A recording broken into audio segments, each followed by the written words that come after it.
Good evening. My friend Andrea, who is Jewish, shares a little prayer every Friday. And these prayers are beautiful and heartfelt. And today I wanted to make this devotional for her, because I really appreciate how kind and how necessary her prayers are in these times. And also I love the Old Testament, so I'm gonna be sharing with you Genesis 49 and 50, the prophecies of Jacob regarding his children, and at the end Joseph has the prophecy that the Israelites will return to the Holy Land, the coming of the Redemptor, Moses. So here we go. Then Jacob called for his sons and said, "Gather round so I can tell you what will happen to you in days to come. Assemble and listen, sons of Jacob. Listen to your father, Israel.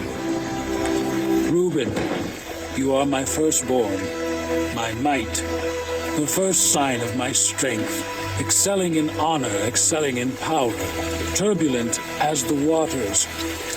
You will no longer excel, for you went up unto your father's bed, unto my couch, and defiled it. Simeon and Levi are brothers. Their swords are weapons of violence. Let me not enter their council.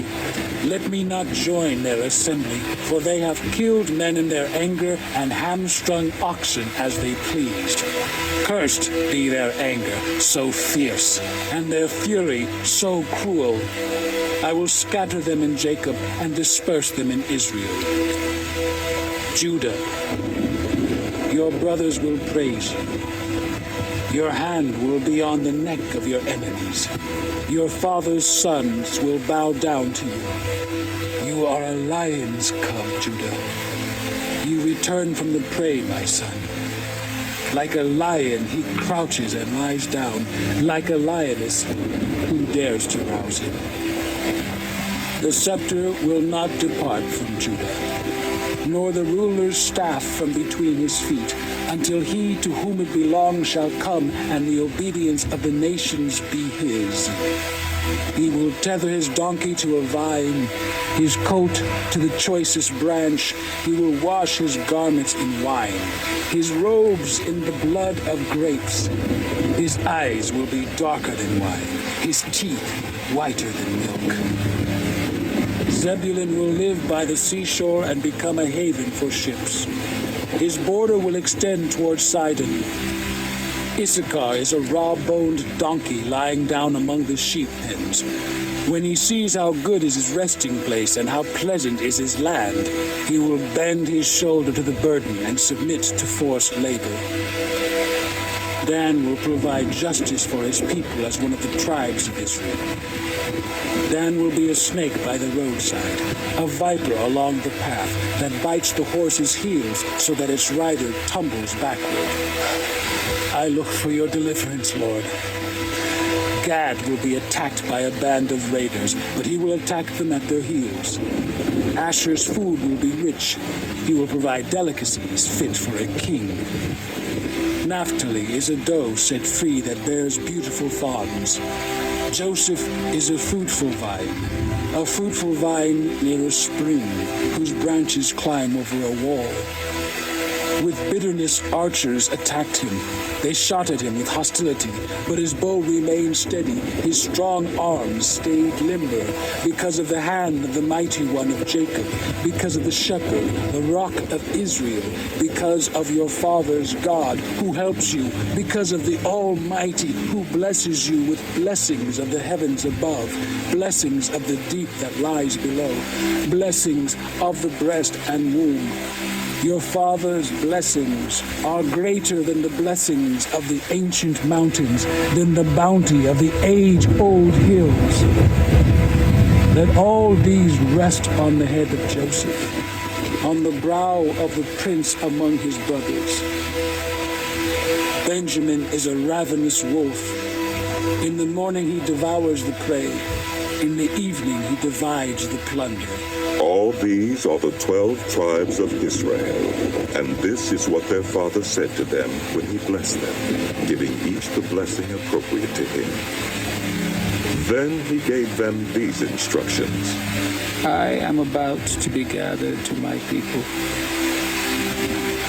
Bury me with my fathers in the cave in the field of Ephron the Hittite, the cave in the field of Machpelah near Mamre in Canaan, which Abraham bought along with the field as a burial place from Ephron the Hittite. There Abraham and his wife Sarah were buried. There Isaac and his wife Rebekah were buried. And there I buried Leah. The field and the cave in it were bought from the Hittites.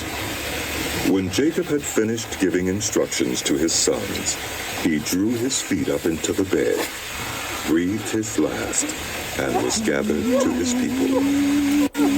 Joseph threw himself on his father and wept over him and kissed him.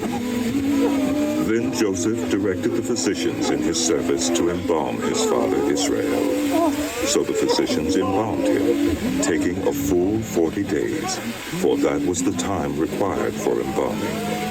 And the Egyptians mourned for him 70 days. When the days of mourning had passed, Joseph said to Pharaoh's court, If I have found favor in your eyes, speak to Pharaoh for me. Tell him, my father made me swear an oath and said, I am about to die. Bury me in the tomb I dug for myself in the land of Canaan. Now let me go up and bury my father. Then I will return. Pharaoh said, Go up and bury your father, as he made you swear to do. So Joseph went up to bury his father. All Pharaoh's officials accompanied him, the dignitaries of his court, and all the dignitaries of Egypt, besides all the members of Joseph's household, and his brothers, and those belonging to his father's household. Only their children and their flocks and herds were left in Goshen. Chariots and horsemen also went up with him. It was a very large company. When they reached the threshing floor of Atad, near the Jordan, they lamented loudly and bitterly. And there Joseph observed a 7-day period of mourning for his father. When the Canaanites who lived there saw the mourning at the threshing floor of Atad, they said, The Egyptians are holding a solemn ceremony of mourning. That is why that place near the Jordan is called Abel Mizraim. So Jacob's sons did as he had commanded them. They carried him to the land of Canaan and buried him in the cave in the field of Machpelah near Mamre, which Abraham had bought along with the field as a burial place from Ephron the Hittite. After burying his father, Joseph returned to Egypt, together with his brothers and all the others who had gone with him to bury his father. When Joseph's brothers saw that their father was dead, they said, What if Joseph holds a grudge against us and pays us back for all the wrongs we did to him? So they sent word to Joseph, saying, Your father left these instructions before he died.